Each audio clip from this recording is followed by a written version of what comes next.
Rameshwar Rao Garu to escort Honorable Prime Minister to the stage and also facilitate him. Thank you.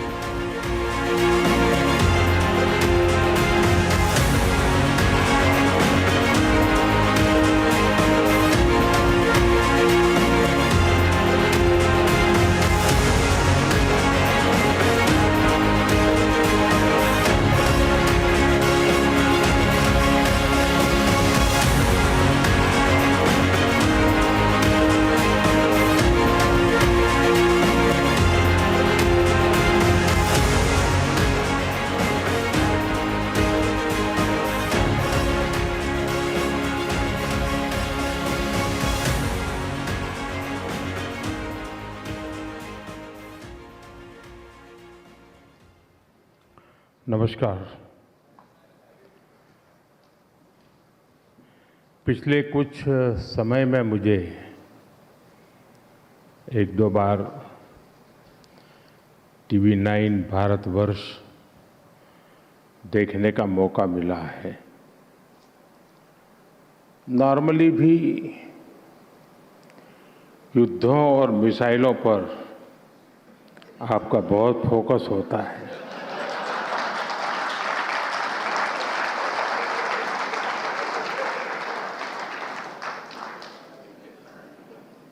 और आजकल तो आपको content की ओवरफीडिंग हो रही है।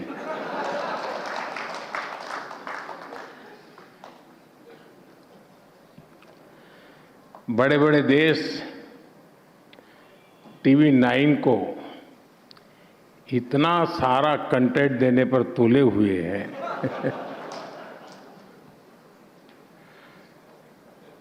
लेकिन ऑन अ सीरियस नोट, आज विश्व जिन गंभीर परिस्थितियों से गुजर रहा है वो अभूतपूर्व है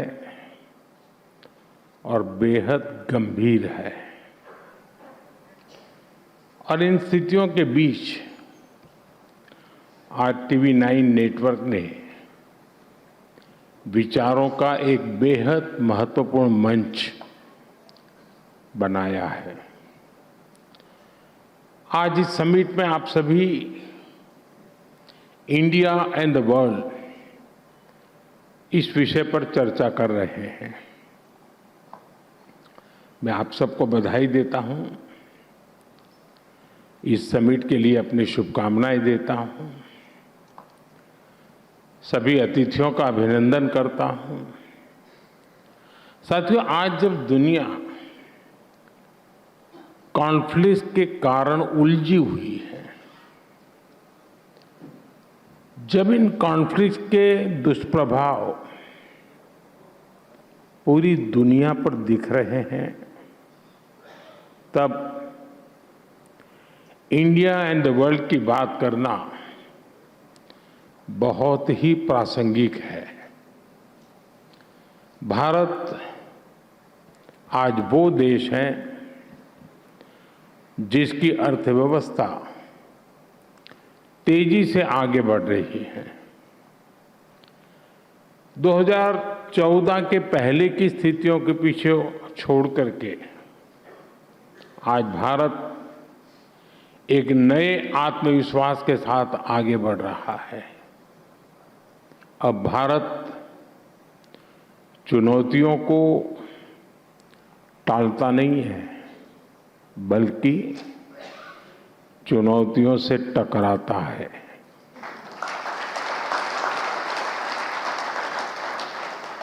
आप बीते 5-6 साल में देखिए, कोरोना की महामारी के बाद चुनौतियां एक के बाद एक बढ़ती ही गई है। ऐसा कोई साल नहीं है जिसने भारत की, भारतीयों की परीक्षा न ली हो। लेकिन 140 करोड़ देशवासियों के एकजुट प्रयास से भारत हर आपदा का सामना करता हुए आगे बढ़ रहा है। इस समय युद्ध की परिस्थितियों में भी भारत की नीति और रणनीति देखकर, भारत का सामर्थ्य देखकर दुनिया के अनेकों देश हैरान है। हमारे यहाँ कहावत है, सांच को आंच नहीं।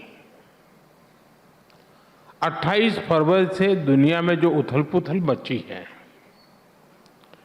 इन कठोर विपरीत परिस्थितियों में भी भारत प्रगति के, विकास के, विश्वास के संकल्प के साथ आगे बढ़ रहा है। इन 23 दिनों में भारत ने अपनी रिलेशनशिप बिल्डिंग कैपेसिटी दिखाई है, डिसीजन मेकिंग कैपेसिटी दिखाई है और क्राइसिस मैनेजमेंट कैपेसिटी दिखाई है। साथियों, जब दुनिया इतने सारे खेमों में बंटी हुई है, भारत ने अभूतपूर्व और अकल्पनीय ब्रिजेस बनाए हैं। गल्फ से लेकर ग्लोबल वेस्ट तक, ग्लोबल साउथ से लेकर पड़ोसी देशों तक भारत सभी का ट्रस्टेड पार्टनर है। कुछ लोग पूछते हैं, हम किसके साथ हैं? तो उनको मेरा जवाब यही है कि हम भारत के साथ हैं।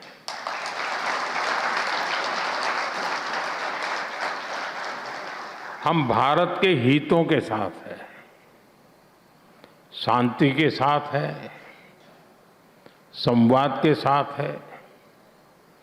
साथियों, संकट के इसी समय में जब ग्लोबल सप्लाई चेन डगमगा रही है, भारत ने डाइवर्सिफिकेशन और रेजिलियंस का मॉडल पेश किया है। एनर्जी हो, फर्टिलाइजर हो या एसेंशियल गुड्स, अपने नागरिकों को कम से कम परेशानी हो, इसके लिए भारत ने निरंतर प्रयास किया है और आज भी कर रहे हैं। साथियों, जब राष्ट्रनीति ही राजनीति का मुख्य आधार हो, तब देश का भविष्य सर्वोपरि होता है। लेकिन जब राजनीति में व्यक्तिगत स्वार्थ हावी हो जाता है, तब लोग देश के फ्यूचर के बजाय अपने फ्यूचर के बारे में सोचते हैं। आप जरा याद कीजिए, 2004 से 2010 के बीच क्या हुआ था। तब कांग्रेस सरकार के समय पेट्रोल, डीजल और गैस की कीमतों का संकट आया था और तब कांग्रेस ने देश की नहीं बल्कि अपनी सत्ता की चिंता की। उस वक्त कांग्रेस ने 1,48,000 करोड़ रुपए के ऑयल बॉन्ड जारी किए थे और प्रधानमंत्री मनमोहन सिंह जी ने खुद कहा था कि वो आने वाली पीढ़ी पर कर्ज का बोझ डाल रहे हैं।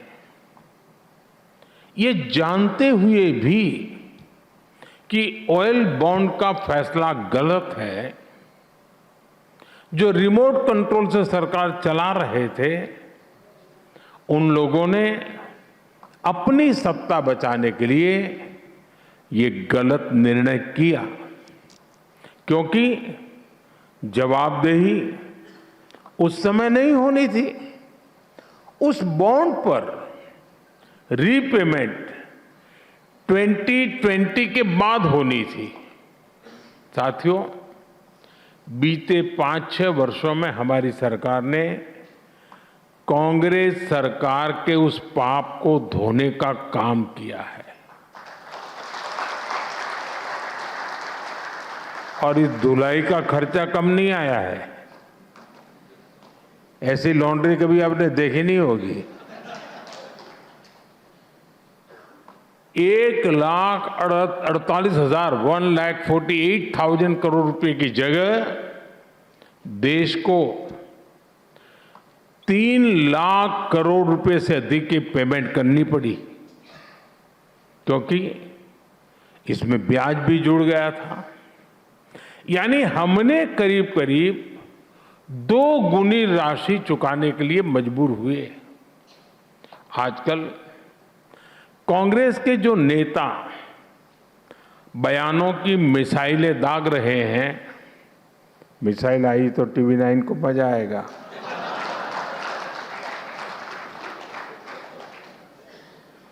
उनकी इस विषय का जिक्र आते ही बोलती बंद हो जाती है। साथियों, पश्चिम एशिया में बनी परिस्थितियों पर मैंने आज लोकसभा में अपना वक्तव्य दिया है। दुनिया में जहां भी युद्ध हो रहे हैं वो भारत की सीमा से दूर है, लेकिन आज की व्यवस्थाओं में कोई भी देश युद्धों से, दुष्प्रभाव से दूर रहे, ऐसा संभव नहीं होता। अनेक देशों में तो स्थिति बहुत गंभीर हो चुकी है और इन हालातों में हम देख रहे हैं कि राजनीतिक स्वार्थ से भरे कुछ लोग, कुछ दल संकट के इस समय में भी अपने लिए राजनीतिक अवसर खोज रहे हैं। इसलिए मैं टीवी 9 के मंच से फिर कहूंगा, ये समय संयम का है, संवेदनशीलता का है। हमने कोरोना महासंकट के दौरान भी देखा है, जब देशवासी एकजुट होकर संकट का सामना करते हैं तो कितने सार्थक परिणाम आते हैं। इसी भाव के साथ हमें इस युद्ध से बनी परिस्थितियों का सामना करना है।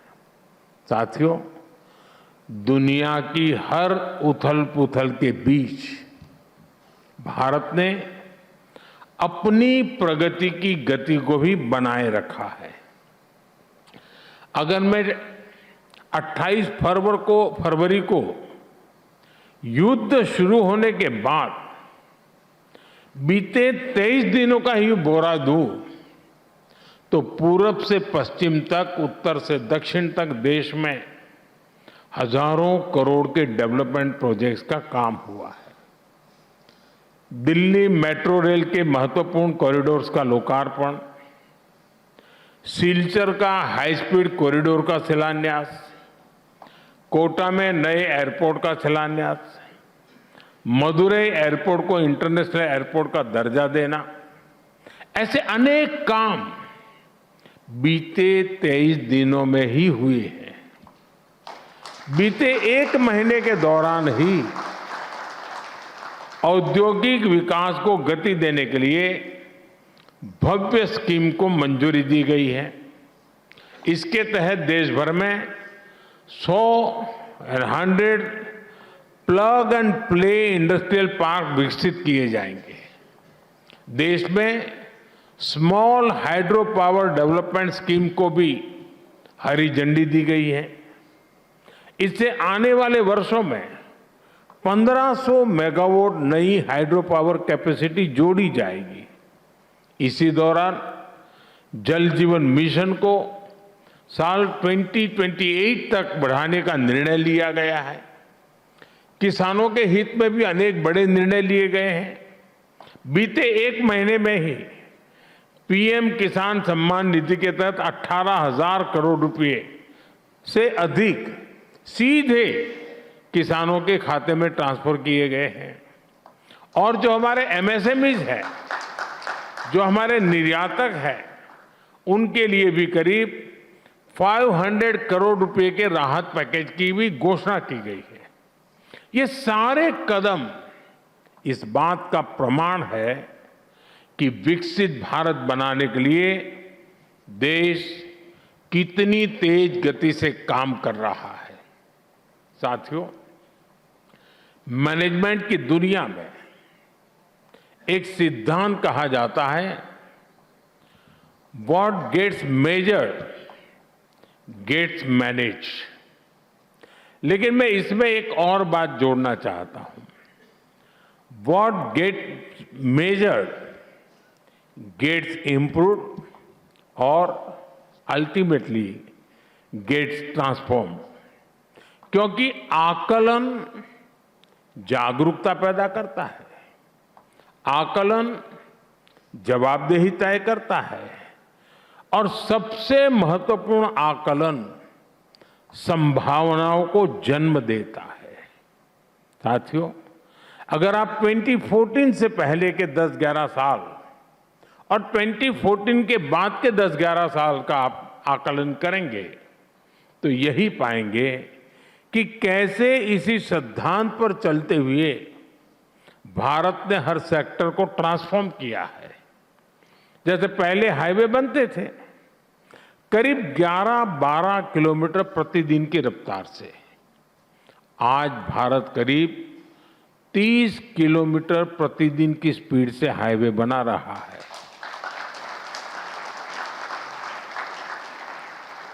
पहले पोर्ट्स पर शिप का टर्न अराउंड टाइम 5-6 दिन का होता था, आज वही काम करीब करीब 2 दिन से भी कम समय में पूरा हो रहा है।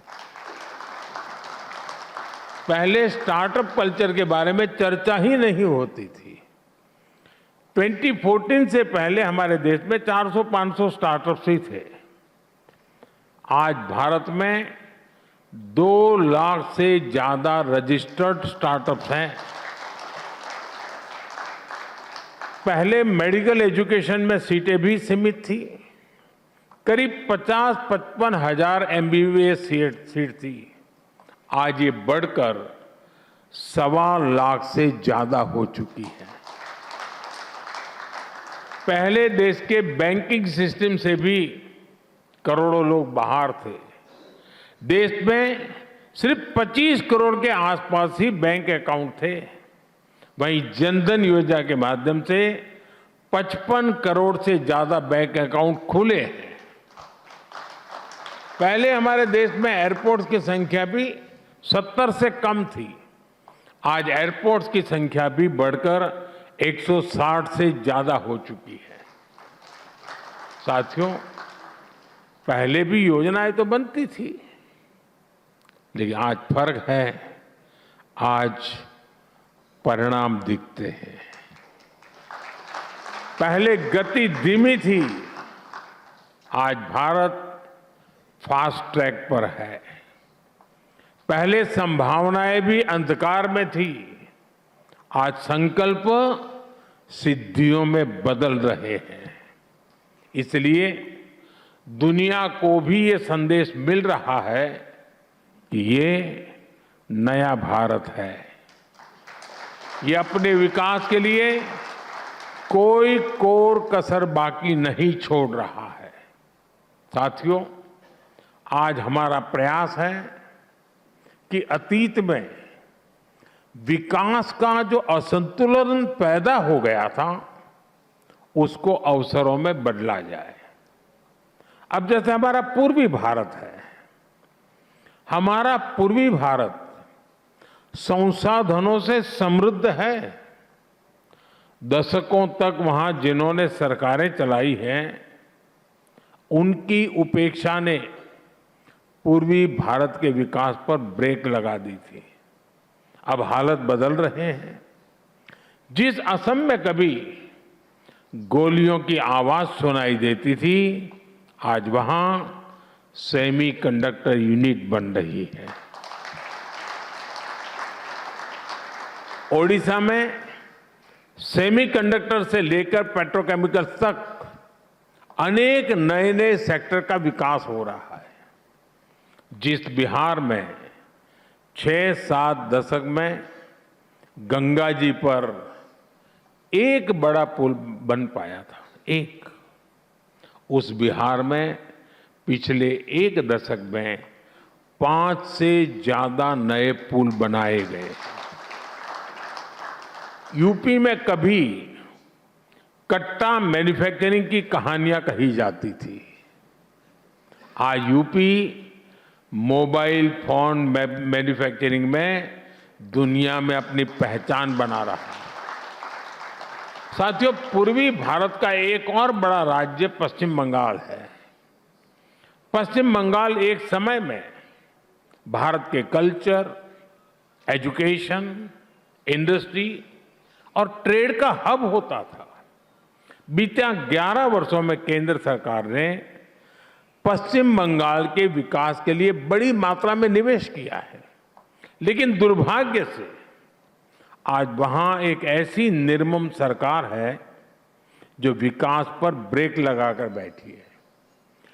टीवी 9 बांग्ला के जो दर्शक हैं वो जानते हैं कि बंगाल में आयुष्मान योजना पर निर्मम सरकार ने ब्रेक लगाया हुआ है। पीएम सूर्यघर मुफ्त बिजली योजना पर ब्रेक लगाया हुआ है।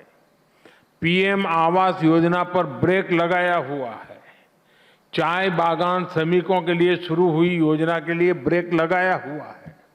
यानी विकास और जन कल्याण से ज्यादा प्राथमिकता निर्मम सरकार अपने राजनीतिक स्वार्थ को दे रही है।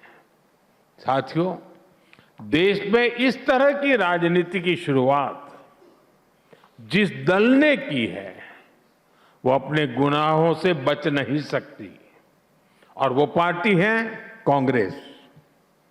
कांग्रेस पार्टी की राजनीति का एक ही लक्ष्य रहा है, किसी भी तरह विकास का विरोध। और कांग्रेस ये तब से कर रही है जब मैं गुजरात में था। गुजरात में वर्षों तक जनता ने हमें आशीर्वाद दिया, तो कांग्रेस ने उस जनादेश को स्वीकार नहीं किया। उन्होंने गुजरात की छवि पर सवाल उठाए, उसकी प्रगति को कटघरे में खड़ा किया, और जब यही विश्वास पूरे देश में दिखाई दिया तो कांग्रेस का विरोध भी रीजनल से नेशनल हो गया। साथियों, जब राजनीति में विरोध विकास के विरोध में बदल जाए, जब आलोचना देश की उपलब्धियों पर सवाल उठाने लगे, तब यह सिर्फ सरकार का विरोध नहीं रह जाता, यह देश की प्रगति से असहज होने की मानसिकता बन जाती है। आज कांग्रेस इसी मानसिकता की गुलाम बन चुकी है। आज स्थिति यह है कि देश की हर सफलता पर प्रश्न उठाया जाता है, हर उपलब्धि में कमी खोजी जाती है, और हर प्रयास के असफल होने की कामना की जाती है। कोविड के समय देश ने अपनी वैक्सीन बनाई तो कांग्रेस ने उस पर भी संदेह जताया। मेक इन इंडिया की बात हुई तो कहा गया कि यह सफल नहीं होगा। बब्बर शेख कर इसका मजाक उड़ाया गया। जब देश में डिजिटल इंडिया अभियान शुरू हुआ तो उसका मजाक उड़ाया गया।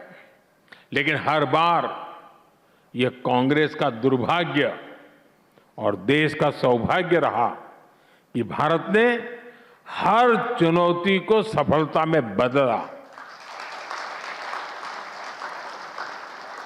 आज भारत दुनिया की सबसे बड़ी वैक्सीनेशन ड्राइव का उदाहरण है। भारत डिजिटल पेमेंट्स में दुनिया का अग्रणी देश है। भारत मैन्युफैक्चरिंग और स्टार्टअप में नई ऊंचाइयों को छू रहा है। साथियों, लोकतंत्र में विरोध जरूरी होता है, लेकिन विरोध और विद्वेष के बीच एक रेखा होती है। सरकार का विरोध करना लोकतांत्रिक अधिकार है, लेकिन देश को बदनाम करना यह कांग्रेस की नीयत पर सवाल खड़ा करता है। जब विरोध इस स्तर तक पहुंच जाए कि देश की उपलब्धियां भी असहज करने लगे, तो यह राजनीति नहीं है, यह दृष्टिकोण की समस्या है। अभी हमने ग्लोबल एआई समिट में भी देखा है, जब पूरी दुनिया भारत में जुटी हुई थी तो कांग्रेस के लोग कपड़े फाड़ने वहां पहुंच गए। इन लोगों को देश की इज्जत की कितनी परवाह है ये इसी से पता चलता है। इसलिए आज आवश्यकता है कि देश हित को दल हित से ऊपर रखा जाए, क्योंकि अंत में राजनीति से ऊपर राष्ट्र होता है, राष्ट्र का विकास होता है। साथियों, आज का ये दिन भी हमें यही प्रेरणा देता है। आज के ही दिन शहीद भगत सिंह, शहीद राजगुरु और शहीद सुखदेव ने देश के लिए सर्वोच्च बलिदान दिया था।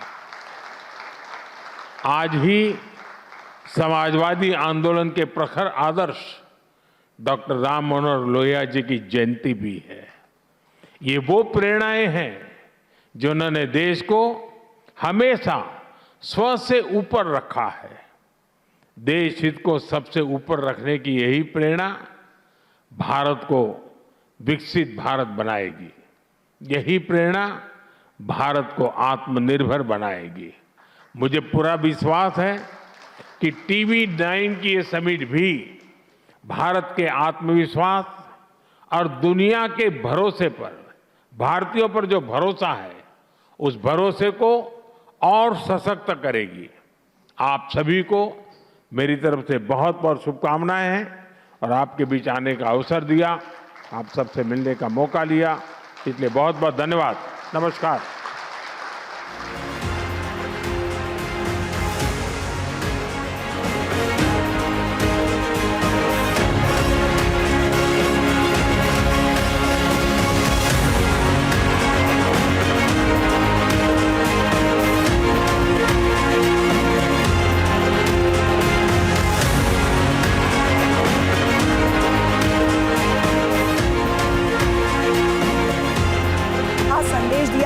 उन्होंने आत्मविश्वास को किस तरह से सशक्त भारत की तस्वीर के तौर पर पेश किया। कांग्रेस को देश की इज्जत की परवाह नहीं है।